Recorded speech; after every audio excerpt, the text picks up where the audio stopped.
no meio do caminho, se dá um tempinho para descansar. Tem que rolar. Depois você está correndo atrás do prejuízo. Né? Então, o lado brasileiro e o lado japonês batiam ou se digladiavam, às vezes, na nossa conversa. Né? Ele fala da necessidade de ser disciplinado, todo mundo ser disciplinado, e eu falo da necessidade de a gente viver a vida um pouquinho. No final das contas, nas últimas reuniões, ele estava falando que ele ia ficar meio brasileiro e eu falei que ele ia ficar meio japonês. Eu acho que essa revista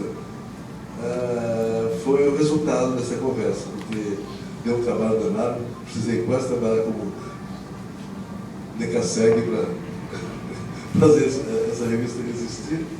E nos últimos tempos, o Tezuka, eu sentia que ele estava cada vez mais se aproximando de temas mais poéticos, mais tenros, mais gostosos e mais suaves, mas sempre falando de ecologia e da paz mundial, que era o tema principal dele. Bem, estou muito feliz de estar fazendo esse trabalho. Pode ser que dê novos frutos, pode ser que a gente combine mais algumas coisas, pode ser que editoras japonesas possam se interessar por esse trabalho para continuar publicando no Japão. E depois disso, eu não sei o que vem. Vem uma boa vontade de todo mundo, deles também, para que a gente possa, talvez, difundir de novo, a nível mundial, os personagens dele, que estão um pouquinho esquecidos pela criançada de hoje. A história quadrinho não tem tempo, não tem idade, não tem nada, bons trabalhos perduram, vivem, são eternos, e já que eles existem, inclusive histórias antigas do Tezuka, são ótimas, eu acho que está na hora de o pessoal conhecer melhor. Se eu puder ajudar nisso, e sem dúvida, se a Tezuka Productions puder nos ajudar também, eles vão fazer isso. Agora vamos abrir para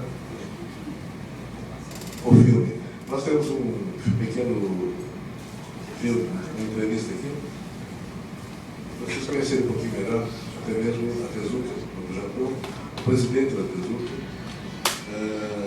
e mais alguma coisa sobre a nossa história, esse encontro memorável, histórico do Tezuka com o Maurício, 23 anos depois dele ter ido fazer as suas artes em outros lugares.